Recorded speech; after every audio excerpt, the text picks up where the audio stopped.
As Call of Duty fans, we cannot make this mistake yet again. What's up, guys? Welcome back. Let's talk about the Black Ops 7 leaks. These are all coming from the Ghost of Hope, the credible, he's actually probably one of the most credible Call of Duty leakers that we have right now in the game. You know, think like the LeBron. Nah, he's not the LeBron. He's like, I don't know, maybe like the Kevin Durant of, you know, Call of Duty Twitter when it comes to leaking stuff right now. You know, he's pretty reliable. He's getting a little old up there, but he's for the most part pretty much a sure thing, which is still Kevin Durant, even though he's getting old up there. Anyway, let's get into the leaks. That's what you guys came for. All right, so starting it off here, 3 maps from Black Ops 2 are going to be returning at launch here in Black Ops 7. They are as follows: Raid, Express, and Hijack. Now, right off the bat, they're not bad maps per se. I think Raid is probably in my top 3 for best Call of Duty maps ever. I would say Summit is up there. And then I would also say it's really tough. I really like Slums. I also really like Firing Range. So I don't know. It's tough. They're all Treyarch maps, and it's good that at least Raid is in here. So we're going to have a very top tier map starting off the game. And it's really going to be good for the competitive scene as well, for those of you guys who are interested in that, you know, league play and what have you. Hijacked and Express, not terrible maps. They have been brought back in the past, so it's, you know, it's nothing completely brand new. I don't mind either map. I will say it's a little odd that Slums and Standoff are not returning. You know, I think that if you were going to, you know, start us off with a bang, you'd throw in at least one of those along with Raid. But again, it's really good that they didn't pick like Drone or Aftermath or anything like that. I think they could have gone maybe a little more random with something like Meltdown. But again, maybe if they're just really trying to, you know, capture nostalgia, they're going to try to bring back, you know, the more so like hood classic fan favorites. And I think these are pretty acceptable. You know, moving alongside with the news about the maps, they are going to be more colorful than Black Ops 6. You can see in the gameplay here, you know, aside from the color correction and the saturation boost that I do put on my gameplays, these maps are okay looking. They're not washed by any means, but they're definitely not like, wow, this is a pretty map. You know, I think when it comes to Black Ops 7 and gaming in general, we are in 2025, soon to be 2026. Like, it's time to up the quality. You know what I mean? Especially with games like Battlefield 6 coming out, you know, games that might destroy Call of Duty, right? We got to up the quality. We got to make sure that these games run and look good, right? Not just anti-cheat, not just skill-based matchmaking, but make sure that the game looks good. Make sure that it's something attractive just to the casual player. It doesn't have to be just to the hardcore guys like you and me who are going to, you know, pay attention to breaking news, pay attention to every single YouTube video and Call of Duty commentaries. You know, if you have been a subscriber of this channel for longer than a day, feel free to let me know. And let me know in the comment section as well. And feel free to leave a like and subscribe if you haven't already. Forgot to say that in the beginning. It does matter. You know, I think a lot of you guys do not hit the like button, and it shows. But anyway, even if you guys don't, I'll still put up videos because I like you guys. Let's get into more news. All right. So weekly challenges are going to be back, similar to how they were in Modern Warfare 3. That's Roman numeral 3, not the original one, you know, the better Modern Warfare 3. So I think this is a really good thing. I think that the challenges in that game were quite good, actually. They really kept you involved, and I think that was something that was missing in Black Ops 6. You know, we had certain events like the COD Tunes event and things that you can do to unlock different, you know, characters and camos, but we really need that on a consistent basis. I know I cannot be the only one who's thinking that right now.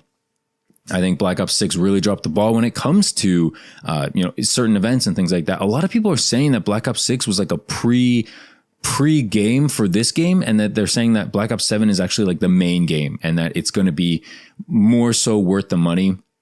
Nowadays, in this economy, when each game is like $70, $80, $100 per title, I don't have time and money to be spending on pre-games, okay? If you're going to drop a game, make sure it's good. That's all I'm going to say to Treyarch, especially, again, with the different, you know, competition out there in the FPS genre.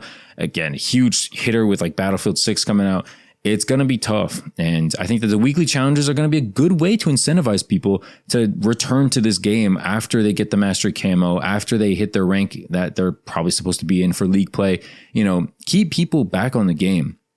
I don't think you need to drop like a new weapon in every single week, but drop a camo, you know, drop a cool, I don't know, calling card every now and then. It'll drop something that will like pique my interest. Just don't give me like I don't know, like very generic skins or just, stickers, things like that, dance moves. This is not Fortnite as much as you guys want to make it seem like it's Fortnite or whatever. Like, yeah, you don't need to make it Fortnite. Not every game needs to be a freaking battle royale with characters doing the L dance and stuff like that.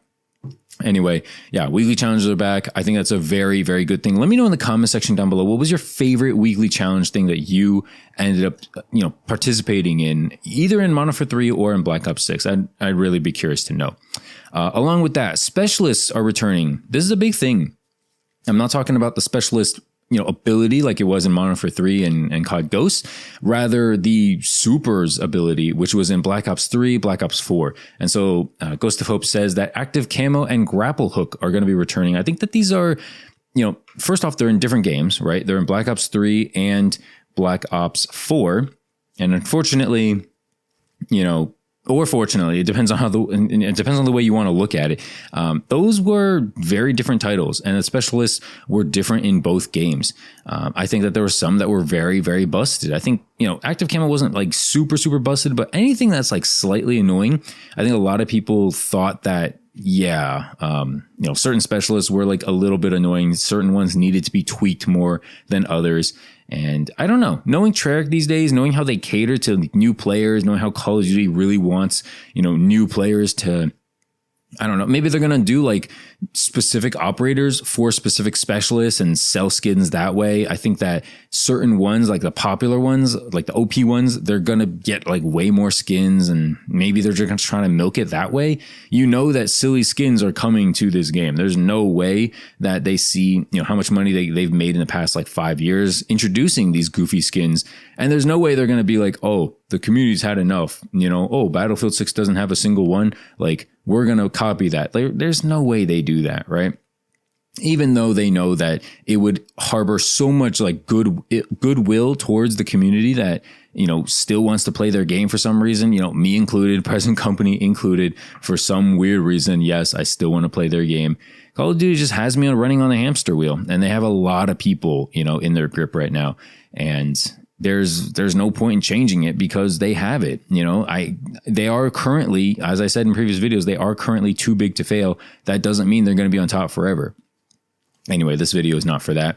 Specialists are returning. Yes, that's the main takeaway there. Got a couple of more points here. So next up, there's no pick 10 system. I think this is unfortunate. I think that this was a very smart thing that they incorporated back in Black Ops 2 that I don't think they ever brought back for some reason. I don't know. Whenever they have a good idea, they feel like they need to take it out. And then whenever they, don't have a great idea, it's like, oh, well, why are we taking it out? Keep it going. This was my idea. And I just don't agree with that. I think pick 10 was a smart thing. And I think you need a pick 10 system. You need something in this game that, creates balance, creates trade-offs. Back in Modern Warfare 2019, you had like the monolithic suppressor, for instance, with the minimap not being like an actual minimap and the monolithic suppressor not really suppressing anything, not really taking you off the minimap. There was no trade-off. Why would you ever not run the monolithic suppressor? You know what I mean? Like, there's just like small little like gameplay balances that they don't really think about because they want to cater to noobs and things like that. They want to make sure the game looks accurate or whatever. And I guess I just don't really subscribe to that notion. But yeah, no pick 10 system. I think that's an L. Maybe it'll change in the future build, but for now, it doesn't seem like it's going to be in it. A couple of more things here. Looping streaks apparently is going to be back, but it's going to be a perk. I don't know who decides this thing. I guess it's whoever is getting stomped out by AC-130s and attack helicopters. If you're that guy and you're working on the team, just quit. We don't need your ideas. We don't need looping streaks to be just a perk. Like, where is the harm in just making that a factor in the game, a part of the game? Again, just because you're dying to it a million times per match doesn't mean that you need to prevent good players from playing it. Don't cater the game to yourself. Cater the game to, well, the good players, because these are the people who want to play your game and make it fun for them so that they can continue playing it and having a good time. Because if you make the game, fun for casuals, guess what? As soon as another casual game out there or a free game out there is out there, they are going to hop there. They are not going to play your game. Speaking of casuals, last thing here is that there's no doors left in Black Ops 7. I don't think this needs to really be said. We don't need doors in general, but for some reason they feel like they need to incorporate that and let us know that. But that's going to do it for the video, guys. Hopefully you enjoyed. Leave a like and subscribe if you made it this far. I'll see you in the next video. Peace.